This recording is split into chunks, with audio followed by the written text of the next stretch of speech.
Yeah, me versus technology is not going good right now. Technology is definitely winning right now. Not happy about it. Sums up with the input for the microphone. Don't know what it is, but tomorrow I'll have a little bit more time to figure it out. I've been real busy past few days, and I don't like using my phone because for whatever reason it won't flip. So I have to do in portrait mode, and I hate portrait mode. Let me slide this down a little bit. Hold on, hold on.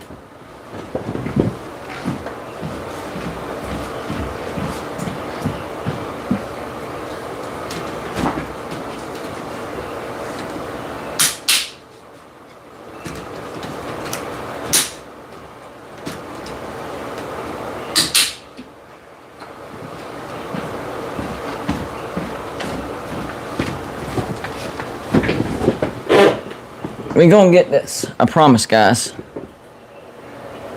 We gonna get this. Maybe if I lean this down a little bit.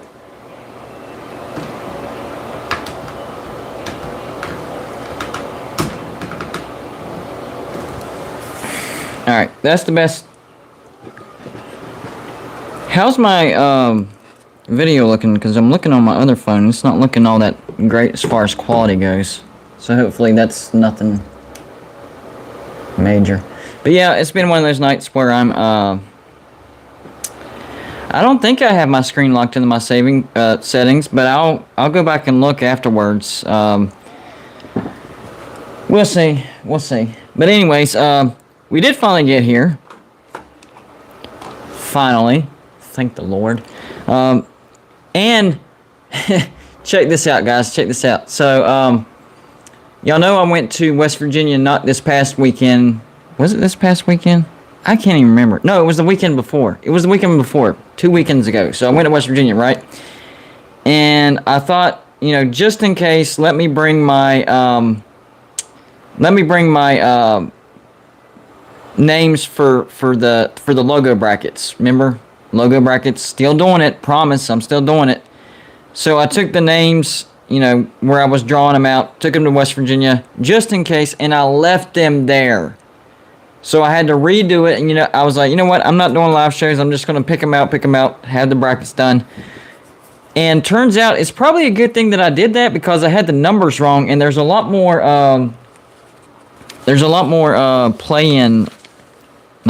vote-in brackets than I realized. I had like 3 per bracket, and it's more like 1, 2, 3, 4, 5, 6, 7. That's how many logos we have in here. So maybe it was a blessing in disguise. We'll see.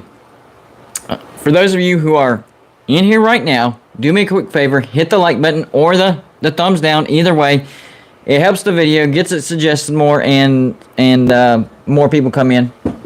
We get to have better conversations. So my regions are done, guys. So I'll start making videos on that, and you guys can vote on it. And we'll start to see who will win the logo brackets this year. And I think this year is going to be, I don't want to say more important, because last year was the first one, but there are more logos this year. All of them, basically all the logos are in it this year. So I'm very interested. And because it's look at the draw, the winner last year, Boise State, I think drew a 5 seed, which isn't bad, but they deserve a 1 seed. Yeah, they're a 5 seed in Region 5. So just because of the luck of the draw, they're a 5 seed, even though they won the whole daggum thing last year in Iowa. Oh my gosh, where did they go? Hold on. That's Iona, not Iowa. I know Iowa's in a play-in, or a vote-in, and they came in second last year, but because of the luck of the draw, they ended up... Dadgum, there's so many... Oh, they ended up... Check this out. So they came in second last year, and they ended up in a vote-in bracket for a 16 seed against Idaho State. That's just some bad luck right there. That is some bad luck. But with your guys' votes, and I'm sure they'll get the votes because they do have a fantastic logo, they will move on. Alright, let's see who's in the chat real quick, guys. Eddie Rose, Exploring with Ben and Sam, Talk is Pit, of course. Gamecock Chuck, my most loyal South Carolina subscriber. Bulldog JC. Lucas Sharp, what's up, buddy? And I ran into my son's baseball coach today, and for some reason I didn't know he was a subscriber, but he is. He's like, man, when are you going to do the Auburn one? It's coming. It's coming. I have talked about the whole Brian Harsin situation, but I haven't done like an actual preview prediction for Auburn. So I'm going to get that done. I don't actually start doing my prediction videos till probably the beginning of May. That's when people really start getting interested in college football again. But you do need to give yourself enough time to where you can do as many teams as possible. We knocked out a lot of teams last year, but I still think we can hit more. So I'm going to start even earlier this year. Previews and predictions coming in May. Not that far off, just a month. So, yeah, keep your ears and eyes out for that. West Virginia actually picked up a pretty decent commit today. Or transfer, I should say. Linebacker from North Dakota State. Dude is a turnover machine. This is great news for West Virginia. It's great news for me because it proved me exactly right. Everybody likes to be right, so don't take it as me like being cocky and stuff like that. It just makes me feel better whenever there's proof of whenever you say something. You know it's going to happen, but until you get that proof, you can kind of sit back and relax. That's exactly what happened because I said Neal Brown was going to target the transfer portal for linebackers because depth is an issue at the linebacker position. So if you're a West Virginia fan, be excited and start trusting what I'm telling you. That's exactly what I said was going to happen, and it happened today. Great transfer from North Dakota State. Plays at a high level. North Dakota State, dynasty level, as Kuz would say. He made a video on it today, Kuz's Corner. Dynasty and FCS. This is a step up in competition, but the dude is legit. So I can't wait to see his contributions. And I can't wait to see the offensive line addressed as well because Neal Brown said they were going to look into that. So everything Neal Brown has said he was going to do, he's done it. I mean, the offense was terrible last year. He said, we're going to do something to fix that. We went out and got an offensive coordinator. Good to go. All right, who do I have winning the Final Four? Well, my original brackets busted to shreds because I had Arizona versus Kentucky. Wildcats got eliminated in the first round against the 15th seed, and then the other Wildcats got eliminated in the Elite Eight by Houston, I believe what it was. So, yeah. Who do I have moving forward? Well, right now, North Carolina, very, very hot team. I like to pick the hot team when it comes to March Madness. So, I like North Carolina getting to the national championship, and I'll say it's going to be a North Carolina Kansas national championship. I think Kansas is overdue for a national championship. I made a video where I didn't really trash talk them, but they haven't been that successful. It's been a while since they won a national championship, and they're recruiting. Kansas is now officially the all-time. Well, I don't know if they're the all-time winningest, but they have the most wins of all time now because Kentucky was in first.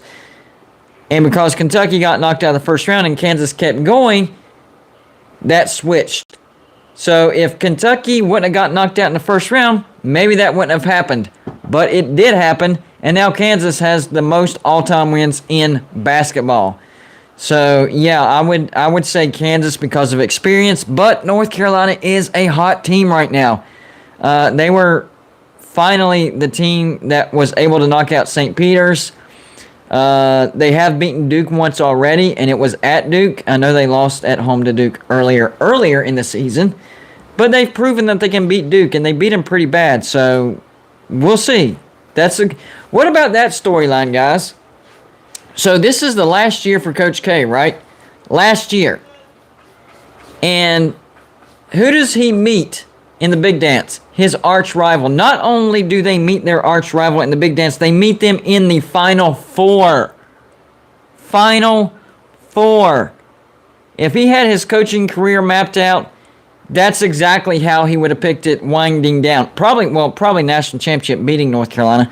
But hey, Final Four, that's a close second. That's an amazing storyline going into that. I'm sure a lot of people are going to talk about it.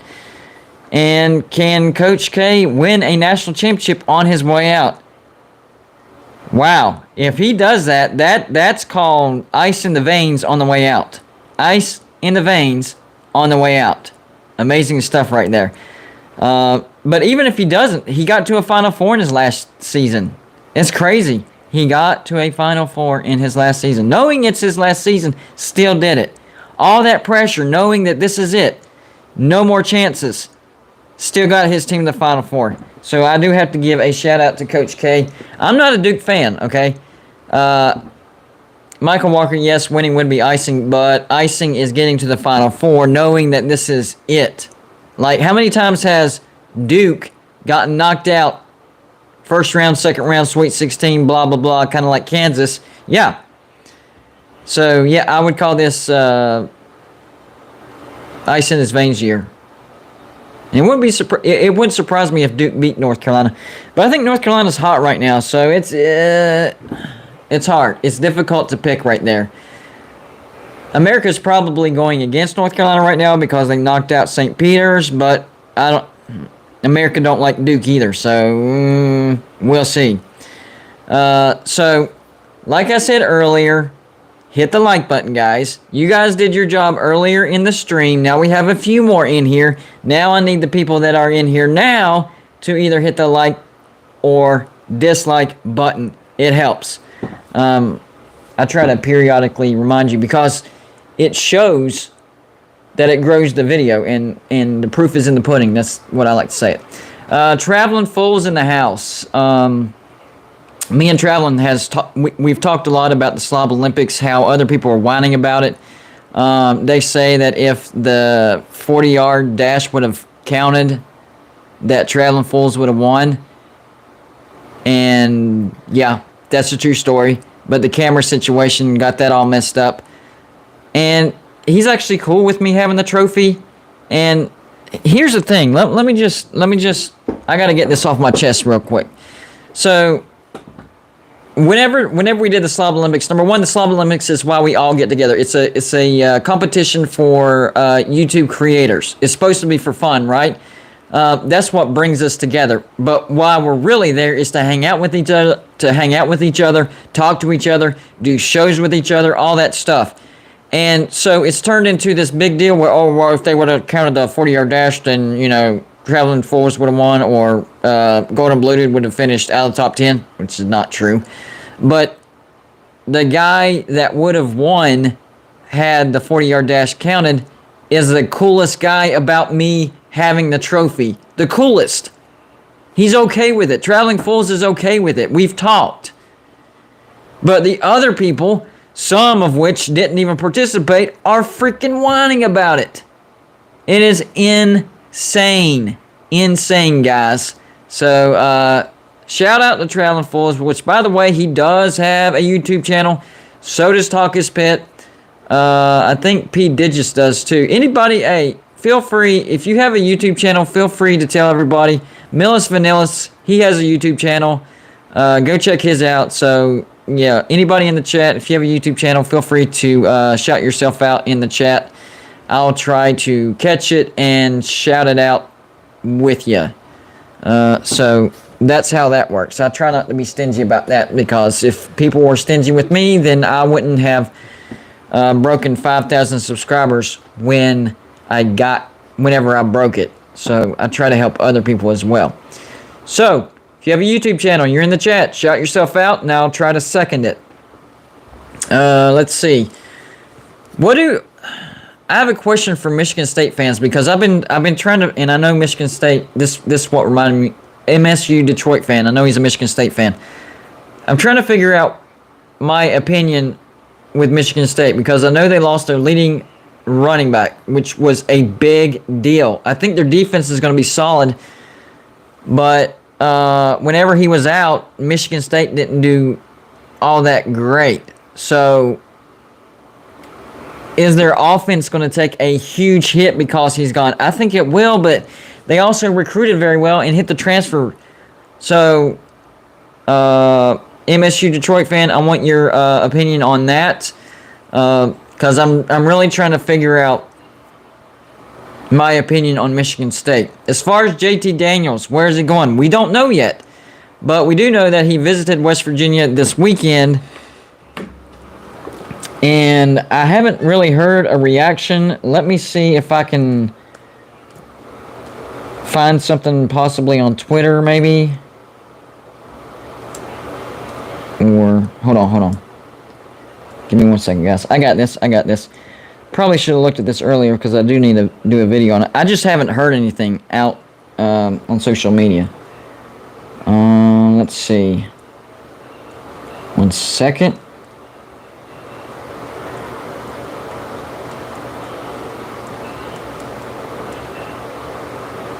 All right. Well, it pops up on the feed fairly quickly. All right. It does say former Georgia quarterback JT Daniels has a strong Missouri visit. So Missouri actually had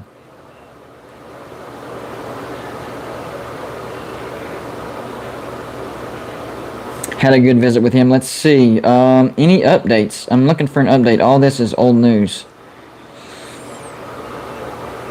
Yeah, I already know that he said West Virginia is one of his 3 potential transfer places. I don't see any. If anybody has any updates, I forgot that I didn't download the Twitter on this phone. It's on that phone that I'm looking. So if any of you can look through Twitter and give me an update on that, because that's where you're going to find it first. Joey, if you have a second, look at Twitter, see what's going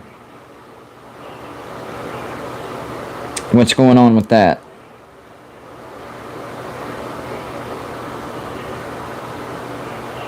Because I don't see any. Yeah, the latest I see on the Google search is March 18th. So, yeah. Yeah, 3. Missouri, Oregon State, and West Virginia all have their benefits. Oregon State is closer to his home, but not great facilities, and he wouldn't get great exposure from the NFL. I honestly narrowed it down to Missouri and West Virginia. I just don't think that Oregon State gets the exposure that JT is wanting for the NFL. And JT's a very smart guy. He wants to make decisions for his future right now. So he's probably going to look at the school that has one of the best psych departments, because he's majoring in psychology. So we'll see about. I mean, there's a lot of stuff that goes into it. Yeah, Michael Walker. No news is either very good or very bad. That's right. Maybe he's not quite done with it, because I didn't know the exact timing. I knew he was coming this weekend, and it was between the 25th and 27th, and I know the 27th is past, but you never know with these visits. So I'm sure that we will get an update on that hopefully soon, because I really want to do a video on that. Joey, please put the PayPal link in the chat. So right now, all donations through PayPal is going towards getting us a P.O. box, because I finally found the shelving right there. We're going to display your mini helmets for your team that you send to me, but the problem is P.O. Box has jacked up their prices, and the lowest amount that they would let us lease would be 6 months. I think last time, yeah, I think I have Cash App too. Joey has that information as well. Either way, Cash App or PayPal, both of those will go towards getting a P.O. Box.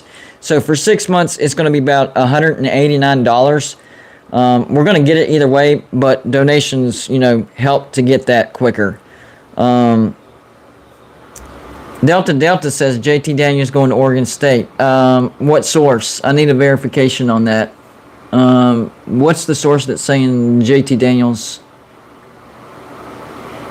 is going to Oregon State? I haven't heard anything about that. Is that your guess, or you heard it from somewhere?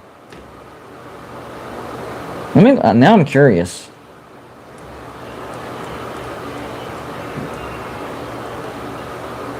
Give me 1 second, guys.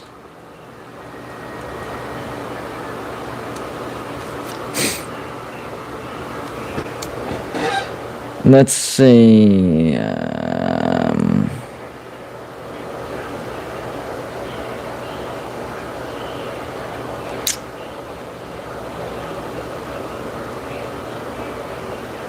I don't see. I saw that he visited, but I didn't see any confirmation where.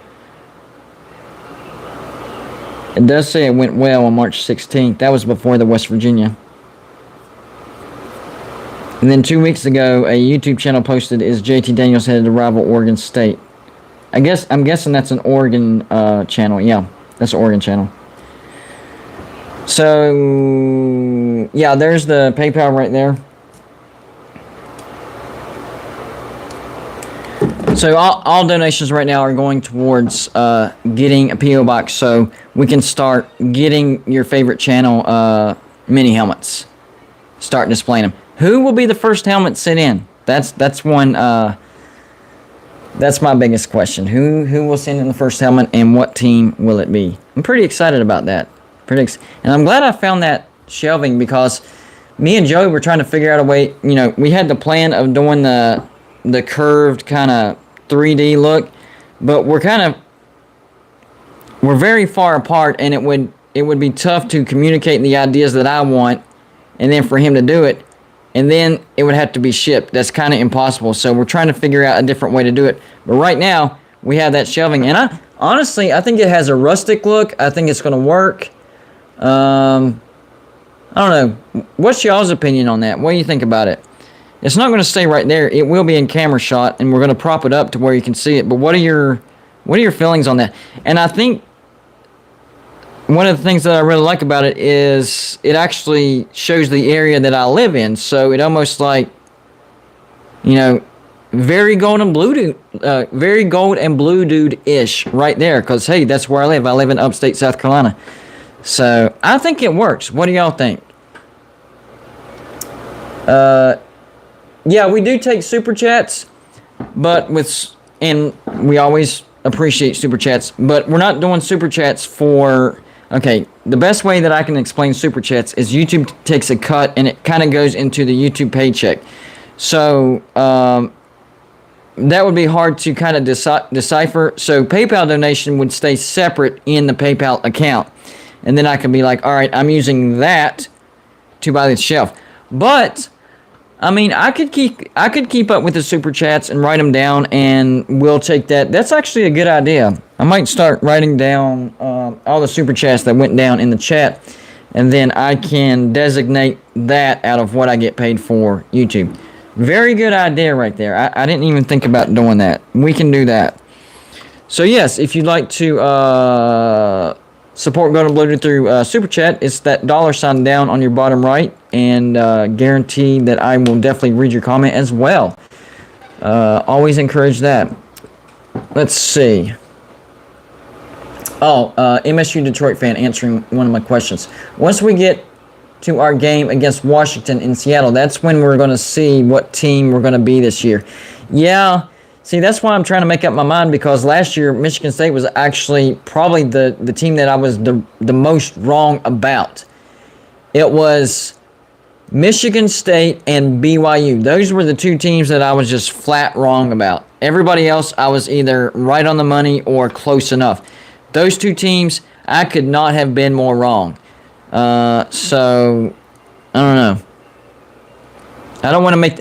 The big thing is I don't want to make that same mistake again with Michigan State. But I don't want to reverse course and, you know, just say, hey, they're going to do great just because I was wrong that they did so great. And I was saying they were going to do so bad. And then they turned out to flop, and I'm wrong again. So I'm torn. I'm torn. So what's up, dude? What is your prediction for who would be number one at the start of the season? It's going to be Alabama, no doubt. Alabama is going to be ranked number one to start the season. And honestly, I think Alabama will go wire to wire number one. I think they'll start number one and they'll end number one, and nobody will beat them in between. I know that sounds like a boring college football season. Maybe it is. Maybe it isn't. I don't know. But Alabama is going to have a historically great team this year. Historically. P. Digit says, Maryland made their choice. They went to the Big Ten to save their bankrupt athletic department. That's exactly right, and that's why West Virginia probably will not get into the into the Big Ten anytime soon because Maryland is the team that sabotaged West Virginia out of the ACC for so long. West Virginia should have been a founding member of the ACC, but Maryland didn't let it happen, and then they didn't let it happen again in the 1960s when West Virginia was up for a vote, and then they didn't let it happen again right before West Virginia joined the Big East. They wanted to join the ACC back then, and then they didn't let it happen again in 2011. So, I got you, P Digits. I got you. If you left a message, I'm probably going to have to read the message on my next live show. I won't mention your name, but if you left a message, I'll have to read it on the next live show because unfortunately this stupid laptop isn't working, so I don't think I have it downloaded on this. There's a lot of things that I need to update. I don't really think about this phone unless it's for yeah, I need to download it. Unless it's for calling shows. Christy, thank you for the $5 super chat. He says, just showing some love, man. Who you got for QB1 at WV? Garrett Green or Nico? Right now, I'm thinking Garrett Green. It's tough because I don't know what Neil Brown is thinking. No, I should say I don't know what Graham Harrell is thinking. I think Will Crowder has a bigger chance than people realize. I think it could be. Here's how I think it could turn out for this year: QB1 Will Crowder, QB2 Nico Markell, and QB3 Garrett Green. Because I've heard a lot of great things about Will Crowder as well, but I've also said that Garrett Green doesn't look like the same quarterback as what he did last year. That's why Graham Harrell was such a big hire at West Virginia, because he knows the quarterback lingo. He's already given them confidence. They're already showing their abilities. So, the season hasn't even started, and it's already paying off because of, his ability to coach quarterbacks. People look at, Graham Harrell, bad offensive coordinator. Look at USC, they went 4 and whatever. Yeah, but if you go back and look at the offensive stats, under Graham Harrell, USC was no lower than number 24, and they were as high as number 10. Last year, Keaton Slovis actually had really good numbers. It was just in the red zone, they couldn't. That offensive line was horrific, and they just couldn't find a way to score more touchdowns. But the offense was good. Graham Harrell is going to be a good offensive coordinator, and we'll see dividends immediately. Season hasn't even started. We're seeing it paying off right now. So, yeah, I'm getting more and more excited as the season approaches. Another thing that really caught my eye is, and I said this the other day, Lynn J. Dixon, the transfer from Clemson, it was reported that, I think it was during a spring practice, he was talking to the coach, Neil Brown, not Graham Harrell, but Neil Brown, and he told him, hey, I guarantee if you give me the ball 3 consecutive times in a row, I'm taking it to the house by the 3rd time. That's confidence right there. That is confidence. So people aren't talking about the run game enough. I know we're looking forward to the passing game because it's going to be a massive improvement. But right now, our running game is in fantastic shape. Amazing shape. We're going to see people take it to the house. And I actually got to see Letty Brown run that 80-yard touchdown to the house against Virginia Tech. But besides that, not much going on. Joey, I can't check PayPal because I'm using my phone that I check PayPal on. So I need to update this phone so I can look at that while I'm doing the show because, well, what I need to do is get the freaking laptop figured out because all of a sudden it's deciding that the audio, it doesn't want the audio to work. So that's the main thing. Me and you will fix that tomorrow. So right now I'm kind of flying blind on PayPal. But if there's any messages in PayPal, you can relay them through the chat and I'll repeat them. So if you want to do it that way, Joey, you can check it and then relay the messages and then I will repeat you. So I wanted to get y'all's opinion on the video that I did earlier today. part one on teams that could potentially crack the top 25 this year. For the AA, well, let me give that in context. Teams that either didn't get ranked last year or were only ranked briefly. I put down UCF for the AAC. I think they have a lot of talent. And let's see. Gus Malzahn, I like what he's doing at UCF too, and their schedule. So I like UCF out of the AAC. Out of the ACC, I like Miami and Virginia Tech. I think Miami can win the Coastal, to be honest with you. I think it's between Miami and Pitt. But Virginia, I don't have them as a dark horse sleeper to win the Coastal, but I do think there's a stretch where they can get ranked. The Big 12, Kansas State and West Virginia. West Virginia has a stretch of schedule that is very conducive for getting ranked, especially if they can pull off a road win over Virginia Tech. If they can pull that off, then there's a massive window where West Virginia can get ranked. And then Kansas State, I just think Kansas State's going to be better. And then couple that with the fact that there's some big opportunities. Now, towards the end, that's a rough ending for Kansas State, but they have a pretty significant window as well. And then finally, the Big Ten, I have Penn State, Nebraska. Penn State, I'm a little more iffy on because they have some tough games that are just spaced out enough to where it could keep them from getting ranked. Nebraska, I think Nebraska's going to get ranked. I'm just going to be honest with you right there. I think they're going to get ranked. Here's their first 6 games. Northwestern, North Dakota, Georgia Southern. Then they get Oklahoma at home. Okay? Remember that. Oklahoma at home. So before Oklahoma at home, they get Northwestern, North Dakota, Georgia Southern. Those should be 3 wins, right? After Oklahoma at home, they get Indiana at home and at Rutgers. So the reason you circle Oklahoma is if they win that game, they will be 1, 2, 3, 4, 5, 6, and 0. That is getting ranked. I think if they beat Oklahoma and start 4-0, they get ranked right there. That's why the Oklahoma game is so important. Sorry, if Georgia Southern got Nebraska at their house, I would give you a shot. But Georgia Southern, they're on the rise, but they're not there yet to where they can scare a big-time team like Nebraska. And I'm calling Nebraska a big-time team, even though they went 3-9. But all of those losses were by 9 or less points. All but one of them was by 1 possession. And then, of course, the biggest loss was to Ohio State by 9 points. So, yeah, Nebraska is definitely going to be a force in the Big Ten.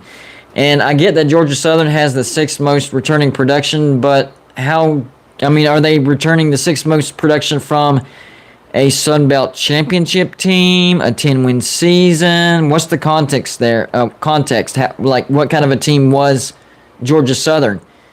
That kind of falls in the same bucket as West Virginia fans whining about certain starters entering the transfer portal. You whined about the team being mediocre at best, and then the starters from that mediocre team enter the transfer portal. Oh, something's happening at West Virginia. No, the starters from that mediocre team are entering the transfer portal. That's a good thing. He's slowly flushing out, and I wish he would have done it faster, but slowly flushing out the Dana Holgorsen recruits. Next year, 100%, there would not be any Dana Holgorsen recruits. I think Dante Steele is the last one remaining. So, and I'm okay with that. He's a great anchor for our defensive line. I think the Steele brothers were the only thing good that was left from the Dana Holgorsen era. Besides that, all nonsense. And, of course, Graham Harrell, the offensive coordinator. So, stop. And I'm not talking trash to my fellow West Virginia fans.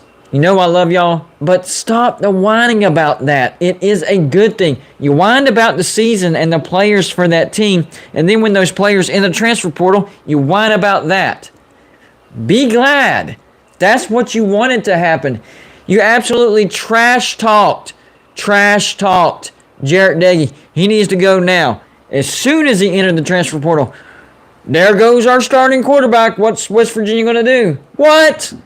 That doesn't make any sense. You were trash talking him. You wanted him to go. But the moment he steps into the transfer portal, something bad's going on at West Virginia. My gosh. It is crazy. All right, we see your guys' hard work paying off. Look at that. 31 likes. We have 37 people watching. And for those of you that started hitting the like button at the beginning, look at what your work has done. For those of you who are new here or have just entered the stream, hit the like button. Hit the like button. You can ask the ones that hit it earlier. It's paying off a lot. Simple, easy, fast, and free. And you can hit the like button or the like down button. Either way, whichever one you want to do. It's not for a pat on the back. It's to hit the YouTube algorithm so this video gets suggested. And ask the ones that hit it earlier, it's working. So please hit the like button. It helps the video tremendously. Jacob Andrew, I agree with that 100%. West Virginia fans are so fair weather. My grandpa has been a fair weather fan since the 54 Sugar Bowl. And that's not you trash talking them. See, some West Virginia fans would see that, oh, you're calling us fair weather fan. What are you, you're not a true West Virginia fan. If no, he's not all West Virginia fans are fair weather fans, but a lot of them are, and you know you are. And I've been one before, but I've learned to. Whenever I really started getting into college football, I learned to look at the whole picture, not just wins and losses. I know wins and losses is the most important thing. I understand that. But you have to understand the context. Have they done stuff to try to fix the issues? Are we getting rid of the bad seeds? Are we getting in better talent? And all of that's happening. So try to take everything into context. And yes, Taj Austin will be back for the West Virginia defensive line. That is true. If I missed mentioning his name in the video yesterday, I really didn't mean to because I had his name written down. Ben... Make sure I say your last name. For some reason I was saying Herndon. It's Herndon. Ben Herndon. GBD, do thoughts on possibly Cincinnati versus West Virginia in the Big 12? I like it, even though it was a brief rivalry. It was a good rivalry in the Big East. I think, you know what? I think even whenever West Virginia ends up going to the ACC, West Virginia will still schedule Cincinnati. I mean, it just makes too much sense. And Cincinnati will be an official Power 5 team. So the excuse of we don't want to play Group of 5 or we can only play a certain amount will be gone. And there will be some money to be made because fans will actually watch that game. So that's going to happen either way as far who would win that matchup. Of course, right now Cincinnati would. But where is West Virginia going to be whenever we actually do play Cincinnati? Because we're still in the process of building. I was trying to explain that to West Virginia fans. These first 3 years, I don't know what your expectations were, but they were the get-through-it years. Let's do the best we can, but we're just trying to get through it. And even in the 3 get-through-it years, 2 of those years we got to a bowl. And I'm the first one to admit I had way too high expectations last year. I was way off base because the first 3 years were get-through-it years. We had way too many Dana Holgorsen recruits. It was a bare cupboard. Even our coaching staff was not a mess, but not what it needed to be. So Neil Brown made the most of what he had. Now is when we see, now if he flops this year, all bets are off. I mean, maybe it's time to move on. And when I say flop, anything under 7-5 is a flop. If we go 6-6 again this year, I don't like that at all. That would not be good at all. 7-5, as long as we see a big improvement on offense, I'm fine with that. But I'm fully expecting 8-4. Yeah, and that's why Neil Brown kind of stepped away from offensive play calling, and it's all in Graham Harrell. That's why you're going to see a completely different offense. The play calling is going to be totally different. The athletes that are running the plays totally different. So it's going to be insane. And then there's the JT Daniels factor. I don't know if he's officially done with the West Virginia visit, but I knew he did go to West Virginia this past weekend. How did it go? I don't know. We'll find out. If we get JT Daniels, man, that would help a lot because Nico's the future of West Virginia, but He needs to be kind of eased into that situation, eased into it. So we'll see what happens with that. And last night, I don't know if any of y'all watch Pigskin Pete whenever he does his live show, but last night, Pigskin Pete decided that he just flat out didn't like my take on BYU as far as whenever they come into the Big 12. So he left the link in StreamYard, invited me on. So when y'all get a chance to check that out, go check out the replay on that. Basically, I mean, he was fired up about it too. He did not like the fact that I said that BYU, in my opinion, was going to be handed the keys of the kingdom when they come into the Big 12.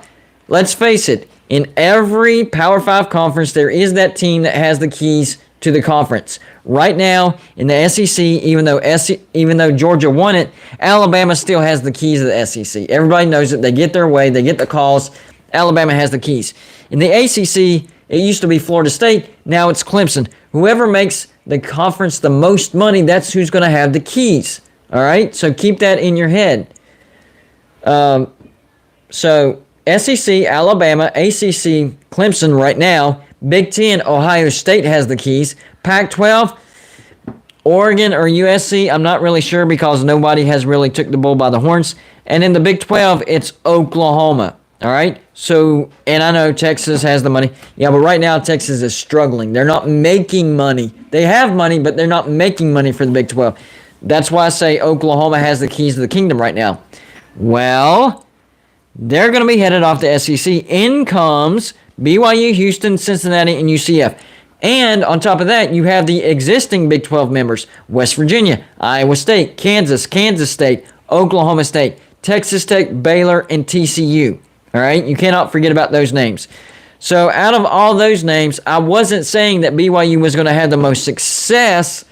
What I was saying is I think BYU will make the Big 12 the most money. And that's what I mean by being handed the keys of the kingdom. You know, they're going to get leniency on certain things. They're going to get the calls, even on road games, just like Oklahoma. A lot of things go into that. And the reason I think BYU will make the Big 12 the most money once Texas and Oklahoma are gone is because they have either a national or an international faith in Mormonism. I think it's international, but some people say it's national. Either way, it's an entire religion. They have an entire religion as a fan base. And trust me, that's real.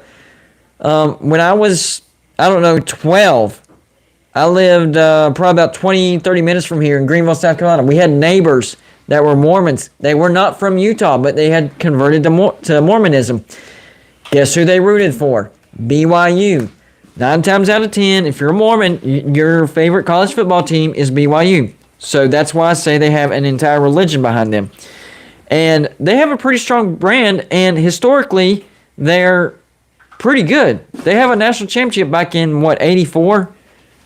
81? No, not 81. I think it's 84. So, I think BYU's, yes, it is international. Thank you.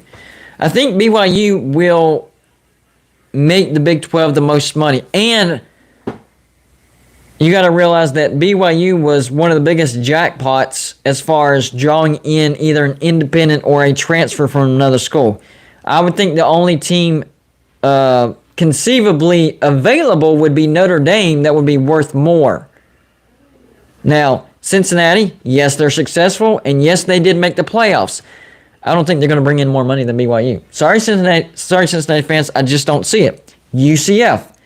One day, they could pass BYU because they have one of the biggest on-campus student bodies, if not the biggest. So their fan base is rapidly growing. But right now, Houston, I mean, the city is pretty massive, but how many actual people that live in Houston are Houston fans? Not Texas fans, not TCU fans, not Baylor fans, not TCU fans, but strictly Houston fans. I would say maybe 50%, which is still a lot, but nothing compared to BYU. All right. Now we switch over to current members. West Virginia. We have a strong brand, top 3, 4 in the Big 12 right now, but I think BYU's brand's bigger. That's my opinion. I think BYU's brand is bigger than West Virginia's. We move on to Iowa State. No contest. Sorry, Iowa State fans. No contest. BYU. Kansas State. No contest. BYU. Kansas. Basketball could make it interesting, but overall, BYU has the bigger brand. I'm going to skip Oklahoma State because they might have the biggest argument. TCU. Hands down, BYU. Texas Tech. Hands down, BYU. Baylor. Up and coming. They're rising. They're having success recently, but overall, it's still going to be BYU. Then there's Oklahoma State. Now, Oklahoma State, they do have a strong brand right now, and they've been having a lot of success. And I think it would be close, and I think because Oklahoma State has history, I think they're one of the founding members of the original, whatever it was known as, Southwest Conference, I think was the original. So they would have some pull with that. But I don't think that they would make the Big 12 as much money as BYU. So that's what I based everything on. I think once Oklahoma and Texas are out of the Big 12, I think BYU will make them the most money. And that's not saying that Cincinnati won't make the Big 12 money. They'll be top 4 probably, top 3. UCF, probably top 5. Houston, probably top 3 as well. Then there's BYU. They're on a whole different level. And one of the big things about it is the international religion. Absolutely massive fan base. And they're coming into the Big 12 with a pretty big stadium. I think it's over 60,000. You look at Houston, they're at 39,000, 35,000. That's not very big. Cincinnati right at 40,000, maybe under. And then UCF right at 40,000. So even stadium capacity, check mark goes to BYU. And I'm sure that they'll expand once they get to the Big 12 as well. And a lot of people want to point out jumping from Group of 5 to Power 5 schedule is a big jump. I would agree with that. Houston, UCF, Cincinnati going to have to deal with that. BYU, not so much because the majority of BYU's schedule, Power 5. I mean, they were basically Pac-12 South champs last year because they beat every Pac-12 South member that they played. And I think it was all of them, if I'm not mistaken. I could be wrong. But yeah, that's the pull that I think BYU brings in. MSU Detroit fan says, for non-Houston and Rice fans in the city of Houston, it's going to be more Texas and Texas A&M. And I completely forgot about Texas A&M. Good point. Since both Austin and College Station are an hour and a half away from Houston. Exactly. And Trey Sargent, thank you for confirming BYU capacity 63,725.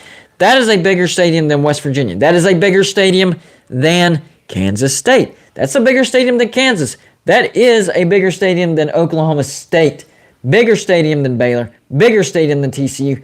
Bigger stadium, well, I don't think it's bigger than Texas Tech. I do think Texas Tech has a bigger stadium capacity. So that's another thing. BYU will have either the biggest or the second biggest stadium in the Big 12 once they're a full-time member. I didn't even realize that until I sat down and thought about it just now because I didn't know the actual capacity. I knew it was around 60,000, but 63,725, that'll either Iowa State's up there too. So it's top 3 for sure. Top 3 for sure. I think Iowa State's, I'm not sure. Iowa State might be 65,000. But point is, BYU's coming into the Big 12 with a top 3 as far as largest stadium. And it is very difficult to win there. So, yeah. And I didn't even put that in the formula. So that actually solidifies it. Texas Tech only 60,321. Trey, get me Iowa State. By the way, what was I going to say? I forgot. I don't know. I do need the capacity for Iowa State because I think that would be the only stadium standing in the way of BYU as far as biggest stadium in the Big 12, because I know for sure, for a fact, that West Virginia's at 60,000. No Name says, if Cincinnati and West Virginia played last year on a neutral field, Cincinnati would have been a 7 to 10 point favorite. They couldn't go unbeaten in the AAC because they wouldn't have to play Cincinnati at Golden Bluted. Oh, you're talking about West Virginia. Yeah, I would agree. Iowa State, 62,000. There it is. There it is. BYU is going to have the biggest stadium in the Big 12, which is actually kind of sad because 63,725, not that big. I mean, my gosh. Texas is leaving. They have over 100,000. Oklahoma, who's leaving, they're at like 85,000. Those are the big hitters. Guys, we have got to do better with our stadium capacity.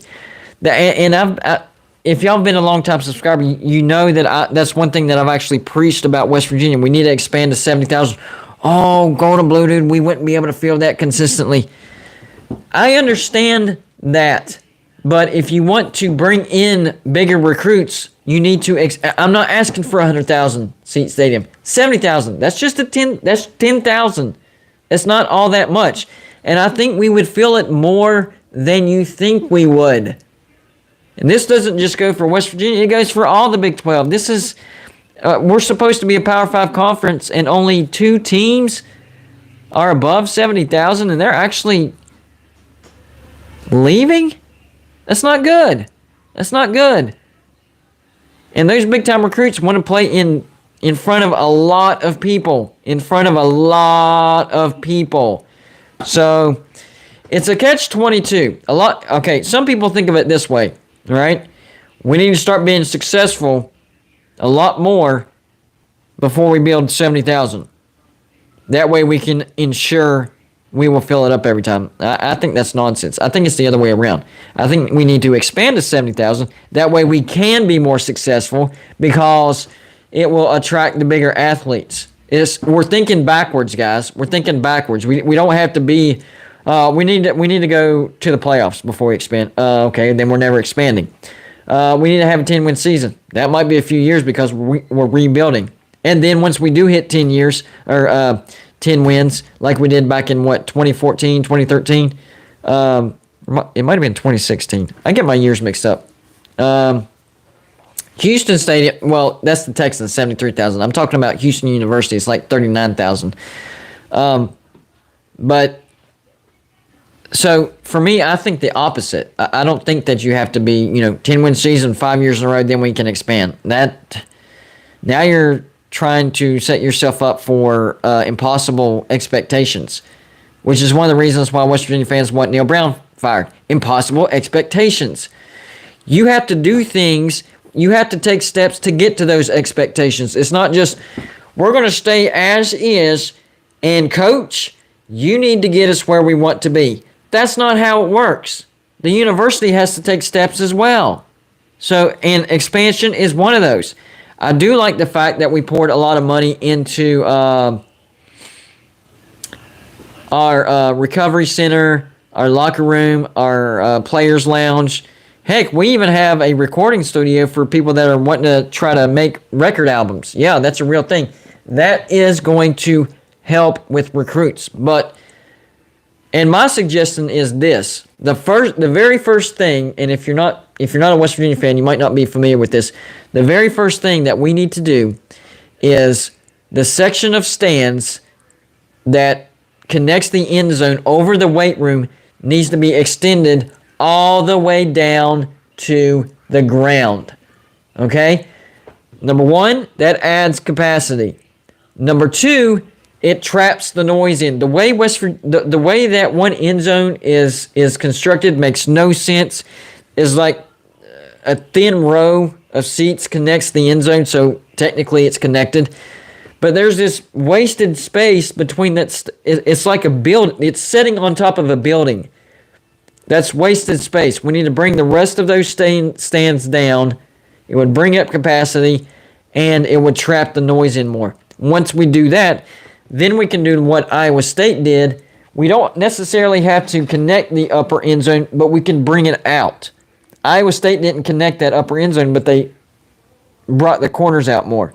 So once we bring down that end zones over the weight room, and I think that would be a better entrance. I mean, players coming out of the crowd, that would be one heck of an entrance. Right now, they're coming out of the weight room. I mean, that's okay, I guess. I don't know. I guess that's okay. I love West Virginia, so I'm going to love the entrance no matter what. But I think it would be a little bit better is if they brought those stands down and there was like a tunnel that came out, kind of like Notre Dame, come out that way. And our fans are way better than Notre Dame fans. So as good as their interest is, ours would be much, much better.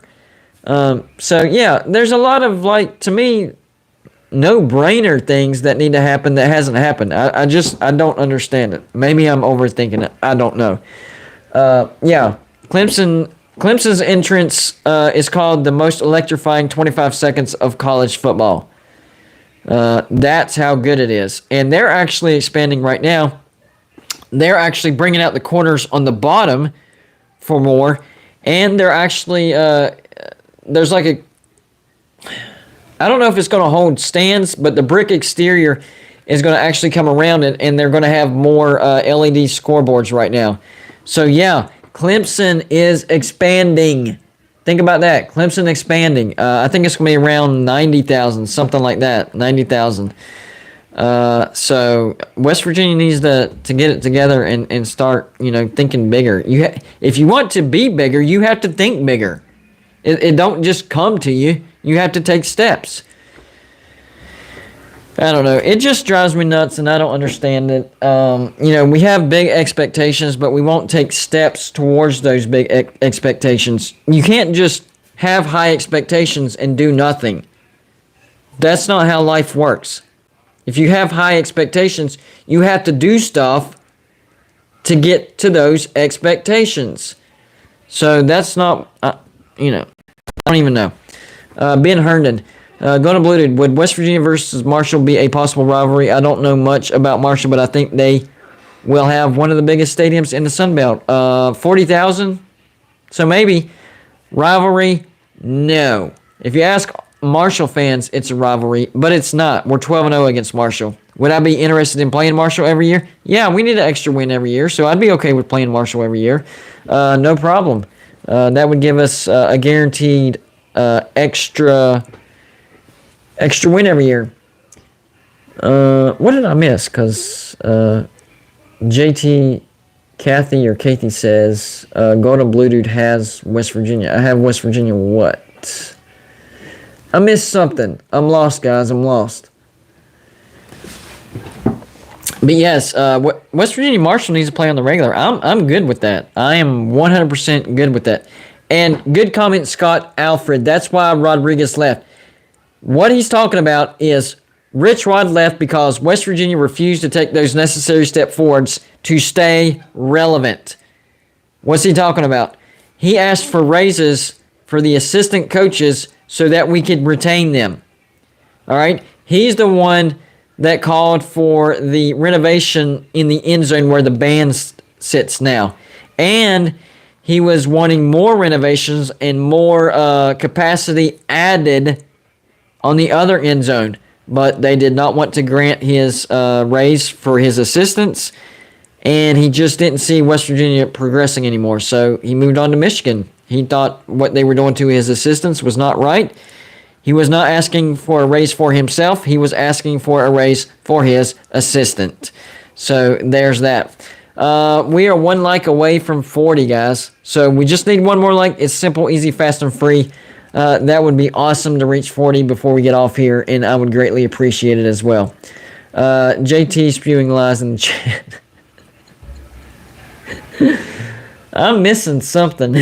Apparently, I missed something big time. And there we go. We did hit 40 likes. I appreciate that. Yeah, Rich Rodriguez, great coach. He gave free wins to Michigan State. His offense did not fit what Michigan wanted to do and how Michigan wanted to recruit. He was not a good fit there. He's still a good coach. I mean, it did work for West Virginia. So that's kind of apples to oranges type of thing. But I understand what you're saying. All right, guys. I got to get out of here. It's time for my kids to go to bed. So it's time for that routine. I appreciate everybody that stopped by. I call this an A-plus live show. I think it was very successful. $5 super chat. Appreciate that. Let me catch up on my shout-outs real quick. And I promise this won't take forever. Sorry for the shaking phone, but my stinking laptop did not cooperate today. All right, so we'll start there. I didn't shout out Millis Vanilla, so shout you out. Christopher McDavitt, P. Digits, JT Cathy, MSU Detroit fan, Brendan Baker, Lewis Papp. All right, so let's go on down. No, wait. Shout out to William Beatty and Bulldog JC. There was one over. Oh, Zona Tucson 93. Great name, by the way. Shout out to Chris D. $5 super chat. Appreciate that, sir. Talk is Pit. Let's see. Anybody else? Chris D. Shout out to you. Trey Sargent. Keeping up with the capacities for the stadiums. That was awesome. Appreciate that. Anybody else? Eddie Rose, shout out to you. Traveling Full, shout out to you. Ben Herndon, shout out to you. TND stopped by, shout out to you, sir. I think I got everybody. Christopher McDavitt, just in case, even though I think I literally just said him. Exploring with Ben and Sam, I think I shouted you out earlier, but once again, shout out to you, sir. Jay Glizzy, 1999, Jacob Andrew. Let me scroll on down, make sure I didn't miss anybody at the bottom. And then I'll let y'all go. Yeah, I'm losing my name, by the way. Shout out to No Name. By the way, I encourage trash talk, so I'm okay with that. Shout out to Scott Aldred. And shout out to Joey for moderating. Appreciate you, bud. And all you other moderators that stopped by. I think I got everybody. If I missed you, I apologize. I'll go back and re-shout you out next live show. But I think I got everybody. So, great live show, guys. Awesome stuff. Thank you for your support and hitting that like. And we'll see you next live show. Don't forget, Friday, West Virginia football on Mark Rogers. So, Voice of College Football. Go check that out on Friday at 8 p.m. And then next scheduled live show on Saturday at 8. And we will be doing a call-in. And we're going to try to do the Patreon live after that. So, if you're already a Patreon member, you need to check my message. There's an important step you need to do if you want to catch the Patreon-only live show. So what we're going to do is we're going to do the first half here. You can watch it here. And then Patreon members can watch another hour of a live show after. But you need to go back and look at the message because there's one thing you need to do. And it doesn't cost any money. It's just the link to how to get to the show. Anyways, appreciate everybody for stopping by. Thanks for your support. And I'll see you on the next show.